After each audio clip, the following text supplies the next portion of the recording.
सत श्री ओम, सतनाम, सत साहिब। दोस्तों, साथ संगत, कल के प्रसंग में ननवा और तुलसी साहिब के बीच में संवाद चल रहा था। ननवा कहता है कि राम नाम जप से विभिन्न भक्तों ने उद्धार पाया, मुक्ति पाई, प्रसिद्धि पाई। तुलसी साहिब उसी का जवाब देते हुए स्पष्टीकरण करते हैं और रहस्य बतलाते हैं कि किन किन भक्तों ने किस आधार पर मुक्ति पाई। वह आधार राम नाम नहीं था, बल्कि कुछ और था, जिसका रहस्य तुलसी साहिब अपने मुखारबिंद से बतला रहे हैं। सबसे पहले महादेव शिव ने राम का जप किया और मुक्ति पाई, प्रसिद्धि पाई, अविनाशी कहलाए। तो इसी का जवाब सर्वप्रथम तुलसी साहिब देते हैं। महादेव ने योग की साधना की और कोई योगी राम राम नहीं कहता। वे अपने मन तथा इंद्रियों पर विजय प्राप्त करते हैं और अपने 5 पवित्र मुद्राओं को साधते हैं। श्वास को साधकर मन को शून्य आकाश में दौड़ाते हैं और उसे साधकर मन को आकाश में रमा देते हैं। उनकी मुद्राएं चांचरी, भूचरी, भावक, खेचरी तथा सबका समन्वय में 5 रूपों में समझो। उनकी अगोचर मुद्रा का साक्ष्य सुना रहा हूं। इनके द्वारा मैं योगियों के योग की चर्चा कर रहा हूं। शिव ने जब योग साधना की तो वे अविनाशी बन गए। इसलिए राम राम कहना गले में काल का फंदा डालना है। योग करके वे ज्योति में समाविष्ट हो उठे। इसी ज्योति स्वरूप की मुक्ति समझो। यदि योग से युक्त व्यक्ति पुनः भोग में प्रवृत्त होता है, वह पुनः पुनः 84 योनियों को प्राप्त करता है। संत के मत का मार्ग इन्होंने नहीं जाना, इसलिए ये धर्म, अर्थ, काम, मोक्ष की चारों स्थितियों में भटकते रहते हैं। गुणवा अगला प्रश्न करते हैं कि स्वामी, आपने सच कहा है, यह बात मेरे मन में उतरी है। यह एक विधि उन्हें वर्णित करके सुनाई। वाल्मीकि के रहस्य का साक्ष्य बताएं। अजामिल की मुक्ति गति कैसे हुई और यह भी प्रक्रिया मुझे समझाकर बताएं। तुलसी साहिब कहते हैं कि हे गुणवा, मेरी बात सुनो। वाल्मीकि की प्रसिद्धि बात मुझसे सुनो। वाल्मीकि ने उल्टा जप किया। उस उल्टा जप से उन्हें मुक्ति नहीं मिली थी। सीधा जपते जपते उनका सारा जन्म बीत गया और इस मुक्ति को स्वप्न में भी नहीं समझा। यदि उल्टे नाम के जपने से किसी की मुक्ति होती तो सीधे जप से मुक्ति मिलने की बात थोती अर्थात झूठी है। जीवित रहने पर तो वाल्मीकि को मुक्ति नहीं मिली और उनके विषय में कही गई बातें असत्य हैं। अब मैं अजामिल की बात कहता हूं। हे गुणवा, तू अपने मन में विचार करके देखो। उसके पुत्र का नाम नारायण था। उसके मोह में उसका समय बंधा था। उसने अपने पुत्र से जो मोह कर रखा था, इसलिए मृत्यु के अंतिम क्षण में उसके नारायण का नाम लिया। सभी यही समझकर बताया गया है। संसार में सभी के पुत्र होते हैं और उनके नाम भी राम, कृष्ण तथा नारायण रखे जाते हैं। गोविंद, गोपाल, मुरारी आदि नाम चारों युगों में हमें मिलते हैं। मोह से बंधा हुआ व्यक्ति जब नाम की पुकार करता है तो क्या पुत्र का नाम लेने से संसार से उद्धार उठता है? और यदि इस प्रकार से मुक्ति होती, एक भी जीव भवसागर में न आता। इन सारी बातों को तुम झूठ ही समझो। राम रूपी काल हमेशा जीव की मृत्यु का कारण बनता है। इसके अतिरिक्त तुमने ध्रुव की मुक्ति का वर्णन किया और उसी से वह आकाश में ध्रुव तारा बनकर लोगों की दृष्टि में आता है। तुमने ध्रुव तारे की मुक्ति बतलाई है, अन्य तारों का भी रहस्य समझाओ। यदि आकाश में तारे के रूप में किसी की मुक्ति होती तो तारा टूटता है और उसका प्रकाश पृथ्वी पर गिर पड़ता है। यदि तू ध्रुव को अटल बताते हो तो आकाश से टूटने पर वह पृथ्वी में कहां समा जाता है? जब पांचों तत्वों का विनाश अनिवार्य है तो बताओ ध्रुव ने स्वामी निवास कहां कर रखा है? चंद्रमा मृत्यु को प्राप्त होगा, सूर्य नष्ट होगा, पृथ्वी और आकाश भी मणधर्मा है और इन्हीं की भांति ध्रुव, प्रहलाद तथा विभीषण भी मृत्यु के फंदे में फंसे थे। काल के 10 अवतार हैं। इन 10 अवतार में एक नरसिंह है।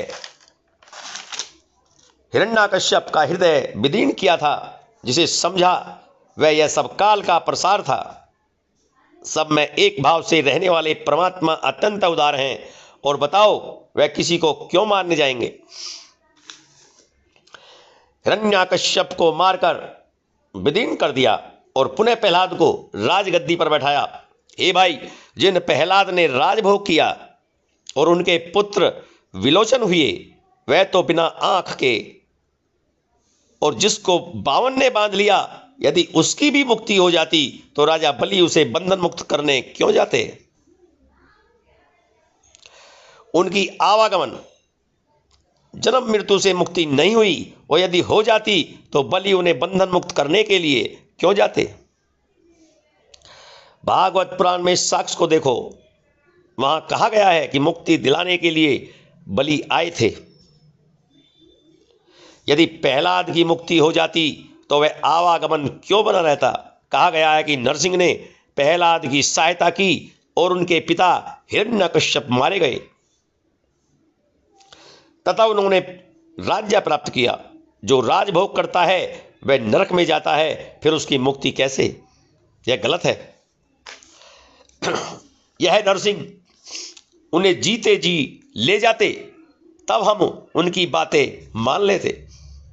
नरसिंह ने उन्हें राज्य देकर भोग कराया, और भोग से तो व्यक्ति भवसागर के खानी में प्रवेश करता है। तुम उनकी मुक्ति की साक्षी से और अपनी झूठी बातें कहकर समझाओ जो अविश्वसनीय है। ईश्वर ने यदि तोते को पढ़ाती हुई गणिका का उद्धार किया, तब तो संसार के लोगों की सहज की मुक्ति हो जाती। सारे तोते घर घर में पाले जाते और कोई व्यक्ति मुक्ति की चिंता न करता। तुमने ध्रुव के तपस्या की साक्षी दी है। इसी तरह गोपी चंद और भर्तरी भी थे क्या?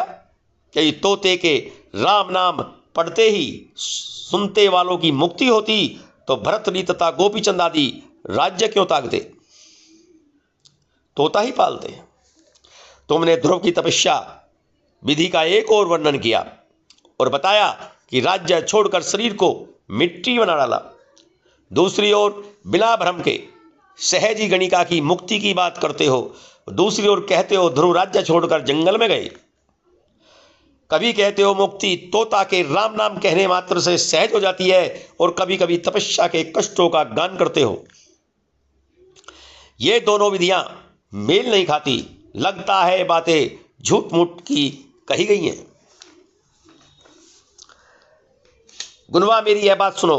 राम काल के रूप में ये संसार में फंसा है। वह कर्मों के मध्य में निवास कर रहा है और सभी कर्मों के भवसागर की खानी में स्थित है। गुनवा कहते हैं कि हे स्वामी, आपने सही सही कहा है। आपके सारे साक्ष्यों को समझ लिया है। ये सब काल के जाल के संदर्भ हैं। ऐसा अपने मन द्वारा मैंने समझ लिया। फिर गुनवा इस प्रकार से कहा कि मैं भी आपके चरणों में पड़ रहा हूं। मुझे भी आप अपने चरणों का दास और किंकर समझें। मेरी ओर कृपा दृष्टि करके देखें। मैं अब तो आपके चरणों में ही संसक्त रहूंगा। मेरी जीवात्मा के सुधार के लिए कोई उपाय करें। अब मैंने आपकी शरण ले ली है और यह पहचान लिया है कि राम काल है और संसार के लिए भ्रम उत्पन्न करने वाले भी। तुलसी साहिब गुनवा की बात सुनकर कहते हैं कि अपने पिता हृदय की सत्संगति समझो। पिता हृदय के साथ रहकर उन्हें देखो और पिता हृदय द्वारा ही आपको हल प्राप्त होगा। मन को स्थिर करके बातें समझो। बिना मन को स्थिर किए कोई बात समझ में नहीं आएगी। इंद्रिय एवं मन को स्थिर करके सुरति समाधि को खोजो, तभी इस भवसागर से निर्वृत्ति होगी।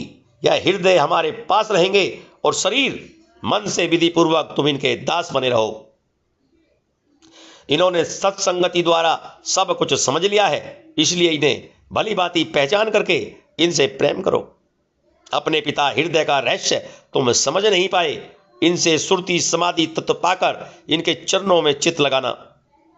इन्हें अब पिता भाव से न स्वीकार करें और इनके चरणों में ही सुरति समाधि के दुर्गम शिखर को ले आओ। तब हृदय ने ऐसी बात कही कि अब घर चलने के लिए आज्ञा दें। इस गुणवा से प्रसाद आदि कराकर पुनः सिर झुकाकर इसे चरणों में ध्यान करने के लिए कहूं। ऐसा कहकर उस गरीब ने दंडवत किया और चरण स्पर्श करके अपना मार्ग थामा। गुणवा पुनः प्रश्न करते हैं कि हे स्वामी, मेरी एक प्रार्थना है, आप कृपा करके इसका निराकरण करें।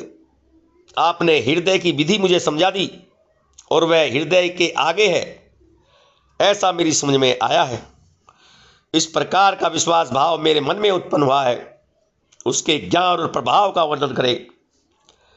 मैं आपका दास हूं, मुझे बताएं जिससे मैं इसके सार तत्व को समझ सकूं। इसे सुनकर तुलसी साहिब इस प्रकार बोले कि मैं हृदय का वैध बातों से सुनाता हूं। इन्होंने अनेक प्रकार से सत्संगति की है, अनेक संतों के चरणों के अधीन रहे हैं। दैन्य विधि से इन्होंने गुरुमंत्र लिया और संत चरणों को अपने हृदय में धारण कर रखा है। ये सदा सुरति ध्यान में लीन और अंतरात्मा के रस में मस्त रहे हैं। तुम हृदय की बात पूछ रहे हो। सत्संगति द्वारा इन्होंने संपूर्ण रहस्यों को समझ लिया। सुरति के शिखर को तोड़कर इन्होंने शून्य आकाश में समाधि ली है। इन्होंने वहां दसों दिशाओं का सार तत्व और उसके पार के रहस्य को समझ लिया है और उस पर स्थित 9 लक्ष दल वाले कमल को पहचान रखा है। मानसरोवर के पार त्रिवेणी के तट पर प्रयाग भूमि में निर्मल जल बहता है, उसमें स्नान करके शून्य आकाश में इन्होंने प्रवेश किया, जहां चौथे पद के पार सतगुरु का स्थान है। ये रात दिन सुरति शैल पर क्रीड़ा करते रहते हैं और प्रतिदिन नाम और सुरति के बीच मेल मिलाप करते रहते हैं। ये शून्य आकाश के अष्टदल कमल में प्रवेश करते हैं और सहस्त्रदल कमल का मार्ग उसी घर है। उसके पार 4 दलों का कमल है और फिर उसमें से 2 दलों में प्रवेश कर मार्ग है जहां ये जाते हैं। इस प्रकार ये रात दिन रहते हैं। कोई भी व्यक्ति इनकी बातें नहीं समझ पाता। इनके घर का कोई भी व्यक्ति इनका रहस्य नहीं समझता था और ये हृदय अपना मन सुरति समाधि में लगाए रहते थे। इसी प्रकार कई दिन बीत गए। इसके बाद कुछ ऐसी घटनाएं घटी। हृदय यहां से चलकर घर में गए जहां इनकी पत्नी तथा पुत्र थे। रात्रि में इन्होंने अपने घर में निवास किया और भोजन करके विश्राम किया। धीरे धीरे अर्धरात्रि बीत गई और उनका मन आनंद से परिपूर्ण सुरति शैल पर चढ़ गया। उसी समय उनकी पत्नी ने कुछ उपाय करके अपने रोग शोक का वर्णन किया। तब हृदय ने विचार किया कि यह ग्रह कष्ट का भारी जाल है। ऐसा सोचकर उनके मन में थोड़ी उदासीनता आई और तब से ये हमारे पास आकर रहने लगे। हे तुलसी साहिब, आपने आध्यात्मिक विधि समझाई और अपने हृदय में स्थित अगम्य ज्ञान के विषय में सुनाया। मैंने आपके उपदेश से हृदय के पार स्थित सार तत्व को प्राप्त कर लिया। तुलसी साहिब, आपने तो अगम्य तत्व दिखा दिया। इसी बीच नैनू आदि पंडितगण आ जाते हैं तो उनसे तुलसी साहिब का क्या सत्संग संवाद होता है, क्या तत्व ज्ञान पर वार्तालाप होती है, यह प्रसंग हम अब कल के वीडियो में प्रस्तुत करेंगे। तब तक के लिए सत्य श्री ओम, सत्यनाम सत्साई।